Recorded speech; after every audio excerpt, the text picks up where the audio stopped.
اعوذ باللہ من الشیطان الرجیم بسم اللہ الرحمن الرحیم انی اريد ان تبوء باسمی واسمک فتکون من اصحاب النار وذلك جزاء الظالمین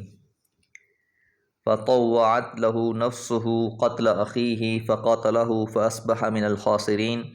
فبعث الله غرابا يبحث في الارض ليريه كيف يواري سوءة اخیہ قال یا ویلتى اعجزت ان اکون مثل هذا الغراب فاواری سوءة اخی فاصبح من النادمین۔ سورۃ المائدہ آیات 29 سے 31۔ پچھلی آیات میں ہم نے یہ بات جانی کہ حابیل اور قابیل دو بھائی حضرت آدم علیہ السلام کے بیٹے، اور قابیل نے حسد سے قتل کرنا چاہا اپنے بھائی حابیل کو، تو حابیل نے یہی کہا تھا کہ میں تو اپنے ہاتھ تمہاری طرف نہیں بڑھاؤں گا کہ میں تمہیں قتل کروں۔ پھر آگے فرمایا انی یقیناً میں اریدو چاہتا ہوں ان تبوء کہ تو پلٹے، تو لوٹے، باسمی و اسمک میرے گناہ کے ساتھ اور اپنے گناہ کے ساتھ۔ اب میرے گناہ اور اپنے گناہ سے مراد یہ ہے کہ تمہارے قتل میں پہل اس لیے نہیں کرنا چاہتا کہ میں کوئی گناہ اپنے سر نہیں لینا چاہتا کہ پھر میں اس گناہ کو لے کر اپنے رب کی طرف لوٹوں۔ اگر تم اس جرم کے لیے پہل کرنا چاہتے ہو تو کرو، اگر تم مجھے قتل کرو گے تو میرے قتل کا گناہ بھی تمہارے سر ہوگا، اور میری طرف سے مدافعت کے نتیجے میں اگر تمہیں کوئی نقصان پہنچ گیا یا تم قتل ہو گئے تو اس کا گناہ بھی میرے سر نہیں ہوگا، کیونکہ حدیث میں آتا ہے کہ جو انسان اپنے دفاع کے لیے، اپنی جان بچانے کے لیے، اپنے مال بچانے کے لیے کوئی اقدام کرتا ہے تو وہ اس کا حق ہے کہ وہ ایسا کرے۔ اس لیے فرمایا کہ تم میرا بھی گناہ اور اپنا بھی گناہ لے کر لوٹو، فتکون پس تم ہو جاؤ من اصحاب النار آگ والوں میں سے، کیونکہ قتل مومن جب بھی عمدن ہوگا، یعنی کسی مومن کو جان بوجھ کر قتل کر دیا جائے گا تو اس کی سزا جہنم میں ہے کہ وہ شخص جہنم میں جائے گا۔ اور سورہ نساء کی آیت نمبر 93 میں اس کی تفصیل ہم پڑھ چکے ہیں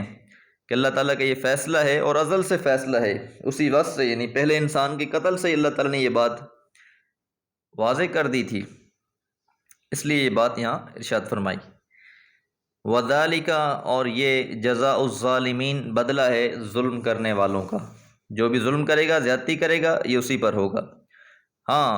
جو ظلم نہیں کر رہا تو اس کا معاملہ الگ ہے، جس طرح حدیث میں آتا ہے نا فعلی البادی ما لم يتعد المظلوم، بس شروع کرنے والے پر ہی ہوگا گناہ جب تک مظلوم کوئی زیادتی نہ کرے۔ فطوعت له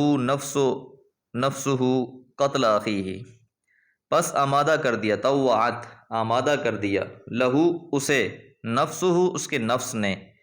کس بات پر؟ قتل اخیہ اپنے بھائی کو قتل کرنے پر، فقتلہ پس اس نے اسے قتل کر دیا، فاصبح اور ہو گیا من الخاسرین خسارے والوں میں سے۔ اب طوعت کا معنی ہے کہ اس کے نفس نے بالآخر اپنے بھائی کے قتل پر آمادگی کا اظہار کر لیا۔ اسلوب بیان سے اس کی اندرونی کشمکش کا اظہار ہو رہا ہے جو ارادہ قتل کے وقت اس میں پیدا ہوئی۔ اللہ تعالیٰ نے انسان میں نفس لوامہ رکھا ہوا ہے جو انسان کو آگاہ کرتا رہتا ہے اس کی خطاؤں پر، اس کی غلطیوں پر، اور جب تک یہ اس کا گلا گھونٹ نہ دے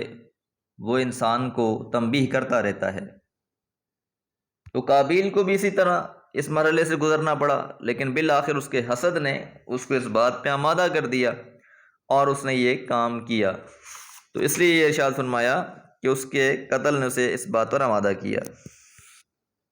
فبعث اللہ پس بھیجا اللہ تعالیٰ نے غراباً کوے کو، یبحث جو کرید رہا تھا، فی الارض زمین میں، لیوریہ تاکہ وہ دکھائے قابیل کو، کیفا کیسے، یواری چھپائے، سوءۃ اخی اپنے بھائی کی میت کو۔ تو اب ان حالات سے پتہ چلتا ہے کہ قتل کے بعد قابیل کو معلوم نہیں تھا کہ اب اپنی بھائی کی لاش کو کیا کرے، اس کو چھپانے کی کوشش نہیں کی۔ اتنے میں ایک کوا نمودار ہوا، اور کوا بڑا سیانہ تھا، اس کی عادت ہے کہ جب وہ کوئی چیز کھانے کے لیے اچکتا ہے اور بر وقت اس کو کھانا نہیں چاہتا تو زمین میں کریت کر کسی چیز کے نیچے اس کو ضرورت کے وقت کے لیے چھپا رکھتا ہے۔ تو بہرحال اس سارے منظر کو اس نے دیکھا، اور جب یہ دیکھا تو اس کو افسوس ہوا، اور کہا اس نے کہا یا ویلتا، ہائے میری کم بختی، اعجزت ان اکون مثل هذا الغراب فاواری سوءۃ اخیہ، کہ کیا میں اس کوے جیسا بھی نہ ہو سکا، اس سے بھی عاجز ہو گیا کہ اپنے بھائی کی لاش کو ڈھانپ دیتا۔ اور پھر اس ساری صورتحال سے فَأَصْبَحَ مِنَ النَّادِمِينَ، پس وہ ہو گیا ندامت کرنے والوں میں سے۔